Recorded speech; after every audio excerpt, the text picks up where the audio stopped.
A team that fails to plan plans to fail. You've heard this before. And the reason why I'm saying this is because the strategic planning process is sometimes messy, sometimes it's exhausting, sometimes it's confusing, it's not always pretty, it doesn't always make sense, but it is necessary in order for you to actually develop a bulletproof plan that you can then operationalize and execute on.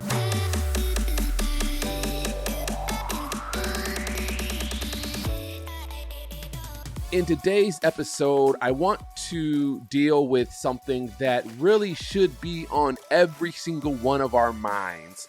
You know, we're just coming through the holiday season. Thanksgiving just happened. We're headed into December, into Christmas, and then we're starting a new year. And about this time, if not sooner, every year, every leader should be thinking about what is our goal? What is our plan? What are we trying to achieve in this next year?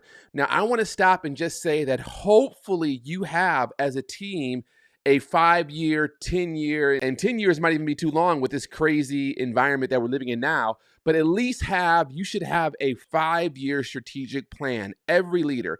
And so really, when 1 year rolls into the next, we kind of already know where we're going because we already have a 5-year plan. But in the event that you don't have a 5-year plan, maybe you are a new leader, maybe you're stepping into a new role, maybe you inherit a team or you're working now in an organization where they didn't have a lot of clarity around their plan. They didn't know what exactly they were going to be doing.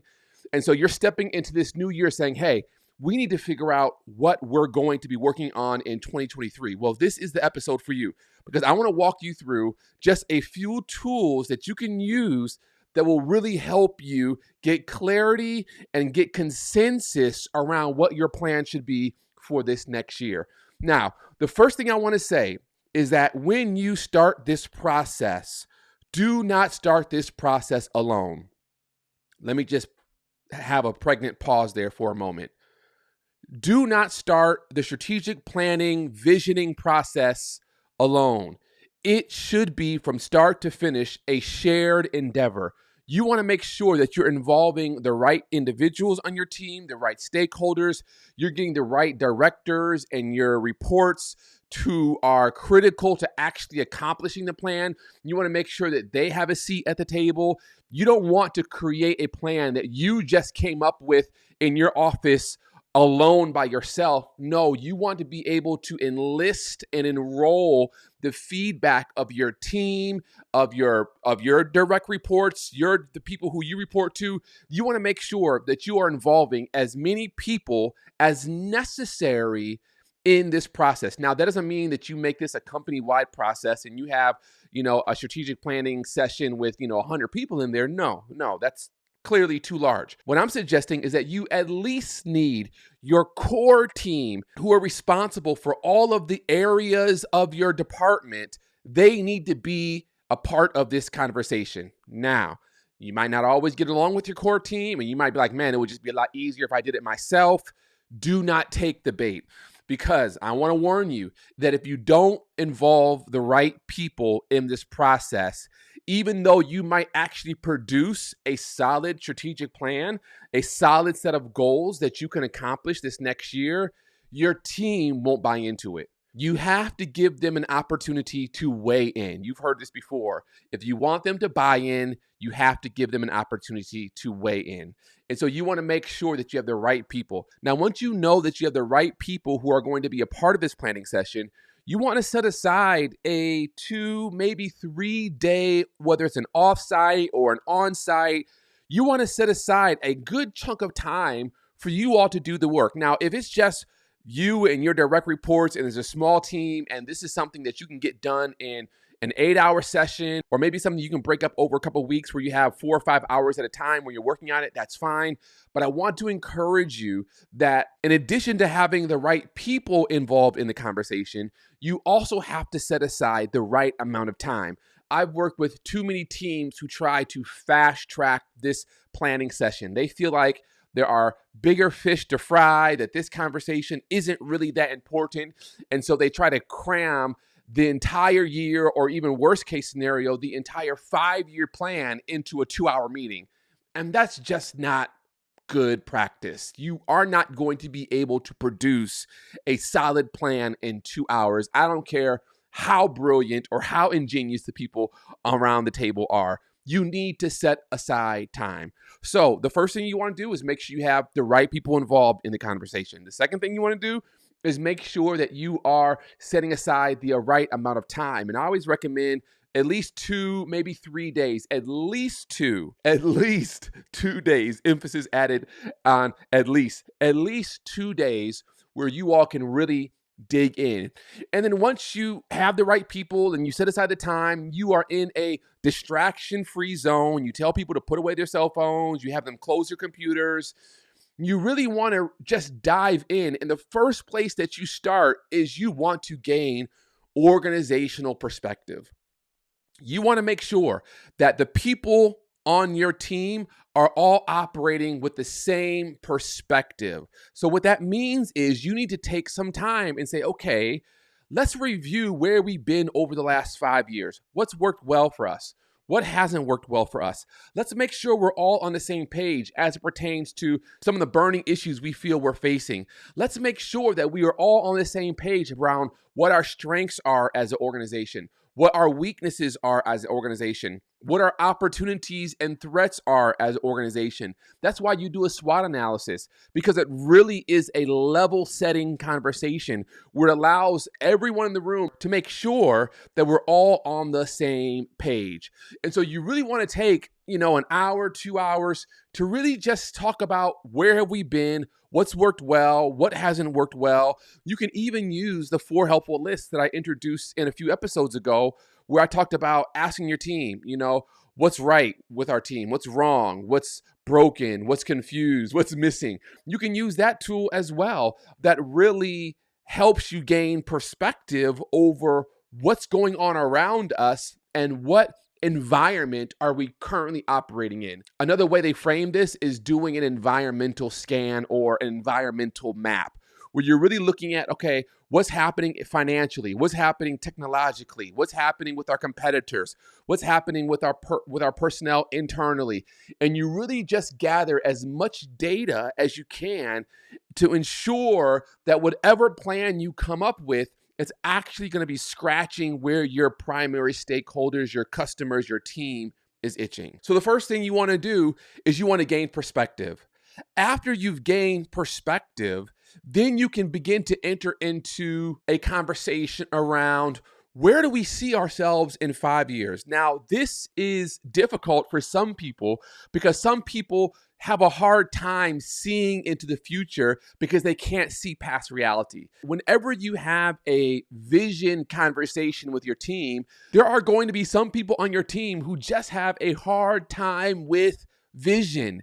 And I get it. It's not that they are against the vision or they're against your leadership, but just their perspective on life, the way they see life, the way they orient towards life, the way that their mind and their brain is wired, they can't see what can be. They only see what is. And so you also want to make sure that you acknowledge that, right? Take time to say, hey, I want us to take about an hour, maybe 90 minutes, and I want us just to dream. Now, this might be difficult for some of you all. And if you find yourself having a difficult time with this section of the conversation, I want to encourage you just to lean in. Don't tune out. Put away your shotguns. This is a kill-free zone. We're not going to shoot down anyone's ideas. Let's just take a moment and dream. So the first thing you want to do is you want to gain perspective. And then you want to say, okay, based off of where we've been, where do we see ourselves going over the next 3 to 5 years? What would it look like when we drive onto campus? What would it look like when we step into our office? What type of customers will we be serving? What type of clients would we be working with? What's happening around us? What do we sense? What do we smell when we step into the building? What do we hear? What are some of the conversations? And literally, I would encourage you to have your team close their eyes and just walk them through this visioning process. And then after you walk them through of what do you see, what do you smell, what do you sense, what do you hear, what does it look like, you have them open their eyes and then you write down everything that they say. You are just painting a picture of what could be. This is a part of the vision process. So you want to make sure you have perspective over where you've been, but you also want to now take time to say, where could we be? What does the future hold? If budget was not an issue, if resources were not an issue, if personnel were not an issue, if we had a blue sky, blue ocean, what would it look like for us to really win and succeed? And so you start to dream about what it could look like over the next 3 to 5 years. And once you have a very clear picture, and you take everyone's crazy ideas and you consolidate them into a very clear picture of what the future could be, then you start to say, okay, if this is where we're headed, what's important now? What do we need to be doing right now, today, this year, that is going to position us to accomplish this 3 to 5 year vision? And this is the process of a strategic plan. You start to really think through, okay, we're not on the tactical level yet. We're still on the big strategy level. So what are some things that we as a team need to be focusing on that will help us reach our goal?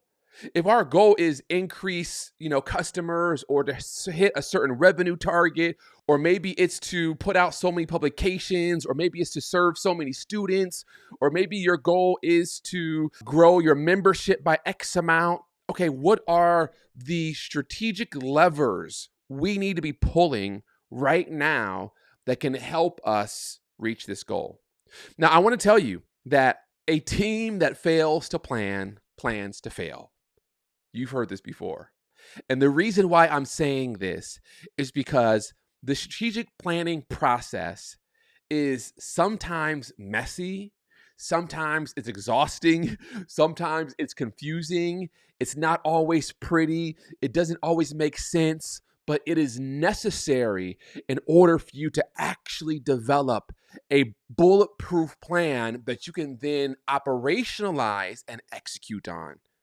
It's almost like, going into a kitchen and you as a customer, you're patronizing that restaurant and they have the kitchen doors closed because they don't want you to see the mess that is required in order to produce the meal you're about to eat.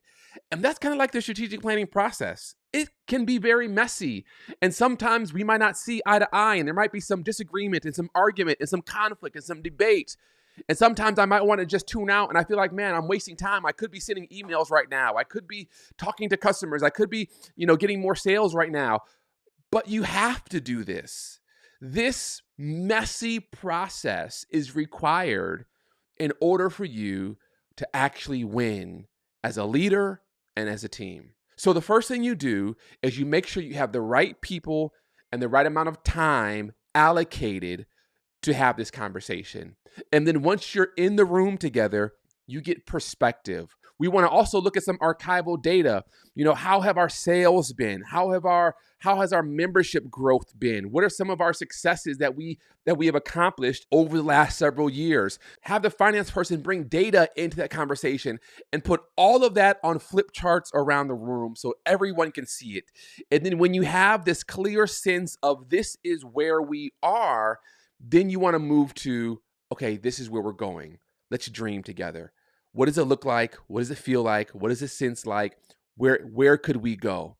And then once you have that clearly articulated on flip charts, you've captured all this feedback, then you start to say, okay, let's break this down into bite-sized steps. What's the first strategic lever we need to pull? What's the second strategic lever we need to pull? What's the first lead domino that if we did this, it would solve multiple areas or multiple issues for us and actually move us closer towards our goal? This is the strategic planning process. Another question that you want to make sure that you clarify for your team, and I suggest that you do this often, is to ask the question, who is our ideal customer? Who's that person that is at the center of our bullseye? Now, having an ideal customer doesn't mean that we're trying to exclude other people. We just know that our ideal customer is this type of person. So for example, if you are, Bass Pro Shop and you are the owner, CEO, the board of Bass Pro Shop, you know that your ideal customer is that man or woman who enjoys hunting, or that man or woman who enjoys fishing, or that family who enjoys going out on adventure walks or adventure hikes. Like, that's your ideal customer. It doesn't mean that you're excluding the city dweller. It doesn't mean that you don't have anything for that, for the kids. It just means that the person that we're targeting is that person who enjoys nature and being outside and hunting and fishing. That's our ideal target. And so there is extreme value in you being able to clearly articulate who our primary customer is and the problem that we help that customer solve. That allows you to get a little bit more clear on what is our goal? Where should we be focusing? What does the future hold for us? And so once you've gained perspective, you started to think about your plan, you vision where we could be in 3 years, you then start to break down, okay, if this is where we're going in 3 to 5 years, what should be our 1-year goal and some of the strategic levers that we need to pull over this next year. And then you want to break it further down to what should we be focusing on this quarter?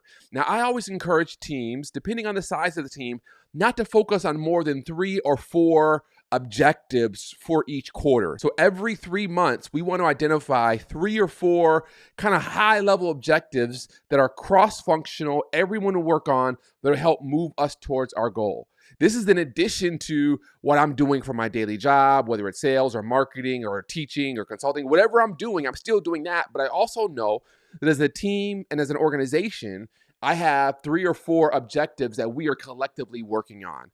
And so you want to take your 3-year vision and you want to say, okay, if this is where we're headed in 3 years, what do we need to be working on this year? What's our 1-year goal? And then once you have clarity around your 1-year goal and you come up with your 1-year plan, then you say, what should we be working on right now? What's our 90-day first quarter objectives? What are the 3 or 4 things that we need to make sure we do? And then you assign leaders and teams to each one of those objectives. You give them the responsibility and the authority to work on those objectives. This is essentially the makings of a strategic plan. It involves where we're going, how we're going to get there, and who's doing what today. So as you're going through this holiday season, you're about to launch into a new year, I want to encourage you to take time with your team to engage in this conversation. If you haven't started it already, it's okay. There's still time. You can even do it the first 2-3 weeks of January. There's never really a bad time to do strategy, but the best time is always now. And as you're doing this with your team, if you have any questions or you've come against any challenges, do not hesitate to reach out. I would love to be a thought partner with you and to be a resource for you, for your team. Feel free to reach out to me through email or social media. I would love to partner with you to help your team get clear on what 2023 looks like. This is the Vision Clarity Leadership Podcast, where we believe that the problem that we face today is a result of leadership, but the solution to that problem is also leadership. Have a wonderful day, and we'll see you next week.